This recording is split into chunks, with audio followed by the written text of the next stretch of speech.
नमस्कार, मैं हूं प्रीति रघुनंदन। आप देख रहे हैं टीवी 9 भारतवर्ष। कहते हैं मंजिल उन्हीं को मिलती है जिनके सपनों में जान होती है। पंख से कुछ नहीं होता, हौसलों से उड़ान होती है। और अब हम आपको मिलवाने जा रहे हैं देश के सबसे छोटे कद के डॉक्टर, जिनकी हाइट 3 फीट है, वजन 18 किलो है, लेकिन हौसले के दम पर उन्होंने हासिल की है सफलता। भावनगर गुजरात से ताल्लुक रखते हैं। सरकारी अस्पताल में जब लोग 23 साल के गणेश बरैया को देखते हैं इलाज करते हुए तो दंग रह जाते हैं। उन्हें आप मेरे साथ विंडो में भी देख रहे हैं। गणेश जी, बहुत बहुत स्वागत है आपका टीवी 9 भारतवर्ष पर। थैंक यू सो मच टी9 भारतवर्ष। गणेश जी, तो शुरुआत हमने जैसा कि कहा कि बहुत ही मजबूती के साथ आपने अपनी लड़ाई को लड़ा है। आपकी हाइट 3 फीट है, आपका वज़न कम है, बहुत सारे हर्डल्स आपके रास्ते में। आपने जब करियर सोचा कि मैं डॉक्टर बनूंगा तो वो आए, तो शुरुआत बताइए कैसे हुई, कैसे आपने सोचा डॉक्टर बनने के बारे में, और वो पूरा रास्ता कितना मुश्किल भरा था? जी, पहले तो मैं अपना इंट्रोडक्शन दूंगा। मेरा नाम गणेश बारिया। मैं तलाजा के छोटे से गांव गोरकी से बिलोंग करता हूँ। मेरे फादर मदर फार्मिंग करते हैं और मेरी 7 बहनें और एक छोटा भाई है जो अभी बीएड में स्टडी कर रहा है। मेरे स्टडी के बारे में बात करूँ तो मैंने प्राइमरी एजुकेशन मेरे गांव से लिया है। और जब मैं प्राइमरी स्कूल में था तब से मेरा डॉक्टर बनने का सपना था। पर मैंने जब साइंस में एडमिशन लिया नीलकंठ विद्यापीठ तलाजा से, तो उनके प्रिंसिपल डॉक्टर दलपत भाई कातरिया और रेवती सरवैया, उनसे मेरी मुलाकात हुई और उन्होंने बताया कि अगर तू डॉक्टर बनता है तो अ, दूसरे स्टूडेंट तुझसे इंस्पायर होंगे और जो विकलांग या डिसेबल पर्सन है उनको भी कुछ जीवन में कुछ करने का एक इंस्पिरेशन मिलेगा। तो तू इन सब लोगों को के लिए एक इंस्पिरेशन बन सकता है। और दूसरी बात एक उन्होंने बताई कि अगर तू डॉक्टर बनता है तो तू गरीब लोगों की सेवा भी कर सकता है। तब से मैंने डॉक्टर बनने को ठान ली। और जब मैंने 12th साइंस का स्टडी पास किया नीलकंठ विद्यापीठ तलाजा से, और उसके बाद आने वाली नीट की एग्जाम मैंने पास की और एमबीबीएस में एडमिशन लेने के लिए अप्लाई किया। अच्छा डॉक्टर गणेश बरैया, ये बताइए कि जब मुझे पता चला कि मुझे आपका इंटरव्यू करना है और आपकी उम्र के बारे में जानकारी मिली कि आप 23 साल के हैं। अमूमन 23 साल की उम्र में बहुत कम ही लोग होते हैं जो डॉक्टरी पेशे को ऑप्ट कर पाते हैं।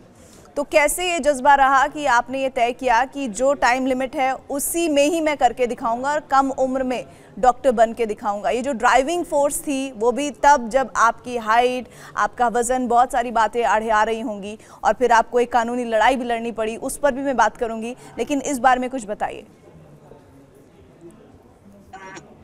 मैंने 2019 में गवर्नमेंट मेडिकल कॉलेज भावनगर में एमबीबीएस में एडमिशन लिया। एमबीबीएस का एजुकेशन तो टफ रहता है, पर मैंने अपने अपने मन को मक्कम किया और मैंने मेहनत की। और मेरे दूसरे दोस्तों और सीनियरों ने भी मुझे हेल्प की।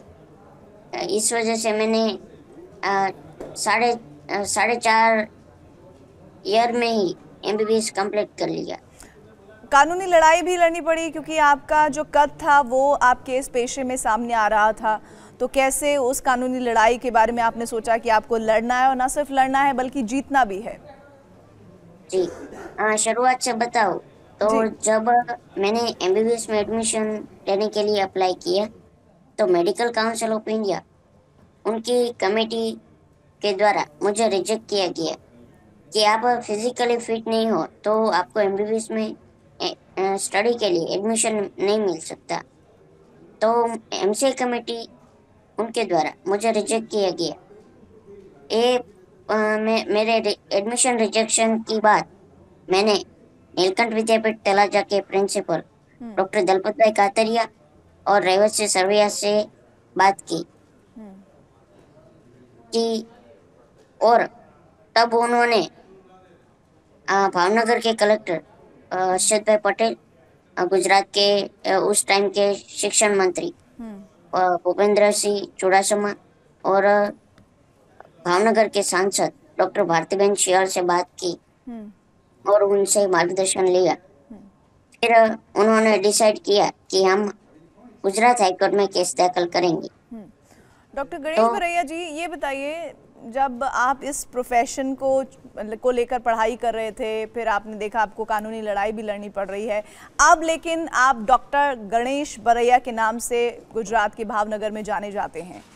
जब लोग आते हैं आपके पास इलाज कराने के लिए तो पहले हैरान होते हैं, या शुरुआती कोई ऐसा वाकया जो आप तमाम वो व्यूअर जो आपको देख सुन रहे हैं उनके साथ साझा करना चाहते हैं? लोगों को अचंभा होता है, लेकिन जब वो फिर आपके अंडर ट्रीटमेंट आते हैं तो उनको आप पर भरोसा हो जाता है। भरोसे को लेकर बहुत दिक्कतें आती हैं या नहीं? जी जी, अभी मैं MBBS कंप्लीट करके जब सरटी हॉस्पिटल भावनगर में इंटर्नशिप करने जाता हूँ, तो जब पेशेंट मुझे पहली बार देखते हैं तो पहले तो वो सब सरप्राइज होते हैं कि ये 3 फुट का लड़का डॉक्टर कैसे हो सकता है। तो जब मैं उनको मेरे बारे में बताता हूँ तो बिलीव करने लगते हैं और मैं उन लोगों के साथ अच्छे से व्यवहार करता हूँ, अच्छे से कम्युनिकेट करता हूँ, तो उनको भी अच्छा अच्छा लगता है। और वो अगर कोई ऐसा सिम्टम होता है कि जो दूसरे डॉक्टर को नहीं बता सकता, वो भी पेशेंट मुझे बताता है। और ये मेरी कम्युनिकेशन की वजह से ये एक मेरा डॉक्टरी में एक बेनिफिट रहा है। डॉक्टर गणेश, जैसे आपने बताया कि आप बहुत ही बड़े परिवार में रहते हैं, संयुक्त फैमिली है आपके, संयुक्त परिवार है, वहाँ से आपकी हाइट को लेकर पहले भी बहुत लोग आप पर तंज करते होंगे। आपको ये कैसे ड्राइविंग फोर्स मिला कि नहीं, अब आपको डॉक्टरी पेशे में आना है, अपने आप को प्रूव करना है, कुछ बनकर दिखाना है? क्योंकि अमूमन दुनिया में ये उसूल माना जाता है कि जिसको ज़्यादा ताने मारे जाते हैं या जिसको बार बार ये बताया जाता है कि तुम्हारे में ये कमी है, वो उस डिप्रेशन में चला जाता है। तो उस डिप्रेशन में ना जाकर आपने उस डिप्रेशन को अपनी ड्राइविंग फोर्स कैसे बना लिया? जी, मेरा डॉक्टर बनने का सपना तो पहले से ही था पर जब मैंने साइंस का एजुकेशन लिया नीलकंठ विद्यापीठ तलाजा से, तब उनके प्रिंसिपल डॉक्टर दलपत भाई कातरिया और रेवती सरवैया उनसे बात की और तब मेरे MBBS में एडमिशन लेके मैंने डॉक्टर बनने का ठान लिया था। मेरा डॉक्टर बन के लोगों को ये प्रूव करना था कि अगर आप डिसेबल हो तो आप फिजिकली डिसेबल हो, आप मेंटली डिसेबल नहीं हो। यानी कि आप ये कहना चाह रहे हैं कि अगर कोई भी व्यक्ति दुनिया में जो भी इस वक्त आपको सुन रहा है वो आपकी इन बातों से समझे, आपसे संदेश ये ले कि हो सकता है कि आप शारीरिक रूप से अक्षम हो, लेकिन मानसिक रूप से अगर आप सही हैं तो दुनिया में कोई भी ऐसा काम नहीं है जो आप नहीं कर सकते हैं। ये आप मैसेज देना चाहते हैं। लेकिन अभी तो डॉक्टर गणेश, ये तो बहुत शुरुआती समय है, आगे चलकर आपको बड़े बड़े ऑपरेशंस करने होंगे, बहुत सारी और ऐसी बातें होंगी जो बहुत ज़रूरी होती है, जिसके लिए हाइट बहुत ज़रूरी होती है। उन चुनौतियों के लिए आप क्या सोच रहे हैं? और लोग अगर आपसे बोलेंगे कि आप नहीं कर पाएंगे तो उनको आप कैसे जवाब देंगे? जी, ऐसा ऐसा ज़रूरी नहीं है कि मैं सर्जिकल ही ब्रांच ही लूँ। मेडिकल में ऐसी भी ब्रांच आती है जिसमें सर्जरी की कोई की ज़रूरत नहीं पड़ती, जिसे हम नॉन सर्जिकल ब्रांच भी बोल सकते हैं। लाइक डर्मेटोलॉजिस्ट है तो उसमें कोई सर्जरी की रिक्वायरमेंट ही नहीं है। हाँ, उसमें रिक्वायरमेंट आती है पर उसके लिए तो सुपर स्पेशलिस्ट अगर बनते हैं तो सर्जरी की रिक्वायरमेंट होती है। और ये नॉन सर्जिकल ब्रांच में कोई सर्जरी की रिक्वायरमेंट नहीं है, इसलिए मेरा भी यही गोल है कि मैं नॉन सर्जिकल ब्रांच चूज करके लोगों को ट्रीट करूँ। अच्छा, आप उन लोगों को क्या संदेश देना चाहते हैं अपने ज़रिए, क्योंकि आपने ये साबित कर दिखाया है कि किसी भी तरह की शारीरिक अक्षमता अगर आपके भीतर है और अगर आपका मानसिक रूप से विकास सही है तो आप कोई भी दुनिया में चीज़ को हासिल कर सकते हैं। ऐसे बहुत सारे लोग हैं जो कोई भी शारीरिक अक्षमता होती है तो वो डिप्रेशन का शिकार हो जाते हैं, वो गिव अप कर देते हैं, चीज़ों को छोड़ देते हैं। उनको क्या मैसेज देना चाहते हैं? जी बिल्कुल बिल्कुल। मैं डिसेबल लोगों को ये बात कहना चाहता हूँ कि आप फिजिकली डिसेबल हो पर आप मेंटली डिसेबल ना नहीं हो, तो आप अपने मन को मक्कम रखिए और अपने लक्ष्य की ओर हमेशा आगे बढ़ते रहे तो आपको सफलता ज़रूर मिलेगी। ऐसा ज़रूरी नहीं है कि हर बार आपको सफलता मिले ही। आप कभी कभार फेल भी हो सकते हो, पर अगर आप अपने मन को अपने लक्ष्य की ओर बढ़ने की ठान ठान लोगे तो आप ज़रूर एक न एक दिन अपने लक्ष्य को प्राप्त ज़रूर करोगे। डॉक्टर गणेश, बहुत बहुत शुक्रिया हमारे साथ जुड़ने के लिए। आपके भविष्य के लिए आपको बहुत सारी शुभकामनाएं। आपने वो कारनामा करके दिखाया है जिसे लेकर एक बड़ा मैसेज आपके ज़रिए बहुत सारे ऐसे लोगों में जा रहा होगा जो अपने भीतर कुछ कमियों की वजह से अपने आगे बढ़ने के उन तमाम पैरामीटर्स को, उन दायरों को तोड़ ही नहीं पाते। उन्हें लगता है वो हो ही नहीं सकता, कर ही नहीं पाएंगे।